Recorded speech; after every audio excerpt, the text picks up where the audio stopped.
Hi, welcome to Downshift. My name is Matt. And this might be the best affordable EV on sale today, and it's a front-wheel drive Kia.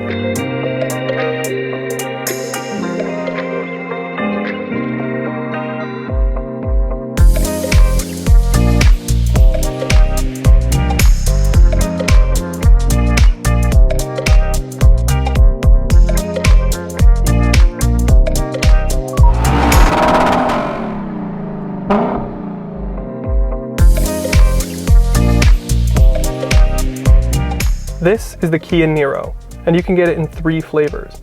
But here today we have the battery electric one in wave trim. What that means is we have a front-wheel drive Niro that's good for 253 miles of range and costs between 45 and 50K. So let's see if it's worth it, or if you should go up to the EV6. Okay, level setting, there's a few things that I didn't really love about the EV6 as we tested it earlier this year. The menu structure on the dash was nonsensical. I didn't really love the look, but most of all, the complete lack of headroom. This Niro doesn't solve everything, but it solves the biggest problem I had with the EV6, and it's that I can sit in here with a hat on and not hit the knob at the top on the roof. But let's talk about the way that this thing drives. Behind the wheel, in the most simple terms that I can manage, it's very good. It's only got a 201 horsepower, so it's not going to be that crazy performance EV, but it is very, very comfortable. The power comes on smooth, regardless of drive mode. It never feels like my neck is being snapped. The steering is numb, but it's precise, and it's light, making it easy to drive. It isn't pretending to be a sports car, so the suspension can be nice and soft and comfy and pillowy, and the visibility, that's excellent too. There are 3 drive modes, and of course Sport is the sharpest, but it's programmed better than the Kona EV we tested last winter, which just wanted to eat its own feet. The issue now comes in Eco mode, where they've programmed all of the response out of the throttle that pulling away or getting through an intersection feels almost dangerously lazy. Normal mode is perfect though, and with the soft suspension it is wonderfully comfy. And then there's the regen. I rant about the regen on these Korean cars a lot, and the Ioniq 5 got the worst rant here, but it seems like they've fixed it here. You have 5 levels of regen, which of course you can control with your paddles, but even with regen dialed all the way off with the right paddle, you still can recoup energy under the actual brake pedal, which is really nice. You didn't get that in the Ioniq 5 or the EV6. I still don't love the full regen or one pedal or iPedal or whatever they call it, but it's just a personal preference to me. But having so many options with the regen, it allows me to play braking with the paddles rather than the brake, which I'm now realizing is basically iPedal, but with a lot more work. But I like the way that this power comes on with the regen off. It feels sharper and more natural. With regen on, it constantly feels like you're climbing out of a hole when you pull away from a stop. But small nuances aside, this little Niro is excellent behind the wheel. I do wish it had all-wheel drive for the Wisconsin winters here, but they fixed the front-wheel drive burnouts problem. The driving dynamics are smooth and relaxing. The cabin is reasonably quiet at highway speeds. You can see everything in here, even out the back. And the Highway Driving Assist 2 system is excellent. So with all of that covered, let's step outside and talk some more finer details.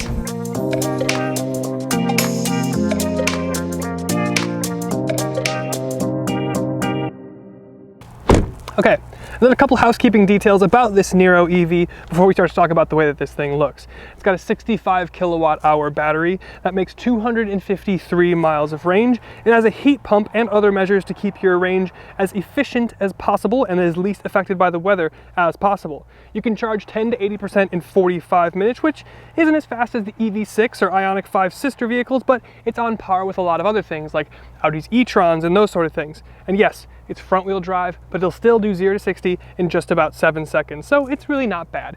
And the best part, it starts under $40,000, but of course, as tested here, we're just over $45,000. So you're getting a lot of EV here, and I think the looks are even better than the EV6. Starting up front, this car came in the Stormtrooper spec. Not the OG Stormtroopers from the original trilogy, but the new Disney ones. You've got a simple front end. The upper black grille is just accenting. Then you have lower headlight units with cool running lights. And then some venting and cooling in your lower fascia, along with a subtle silver splitter thing, which we'll get to on the side. But the best thing about the design it shares with its EV Kona sister, the charging port is on the front of the car. Then under the hood you do have some storage, but it's as small as the EV6, so it's fairly useless. And then around the side, that silver splitter thing wraps around the front wheels and then becomes kind of a side skirt design, but at no point does it connect with the rear wheel. The profile though is nice conventional hatch style, compact SUV, unlike the EV6, which may be why I like this thing more. But it does make aero concessions to the 17-inch blocky wheels, which are nice but do look a little plasticky even though they aren't. The door handles aren't recessed and feel exactly like the Palisade door handles. And then you get to the thing you're all wondering about, the gray aero blade. Yes, it's functional and air passes underneath it. Yes, every press car you've seen reviewed has the gray side blade. No, it's not standard. In fact, the wave trim we have here with the white paint is the only way you can get it, at least for 2023 cars. Personally, I kind of like it. The back of the side blade, whether it's gray or not, features the taillights. They're LED, they're minimal, and they look expensive and cool. The hatch also features a spoiler type overhang with a third brake light. And that's really it for the rear styling. Everything else is in the bumper, the reverse light, the blinker, and the diffuser. The bumper blinker placement isn't my favorite idea that they've ever had, but it's fairly common now. So overall, I think the design on the exterior of this Niro EV is very, very cool. It's modern, it's contemporary, it has a lot of style. And if you don't like this white, they have this red color that very much reminds me of Mazda's Soul Red, and that's a real nice compliment. But let's step inside.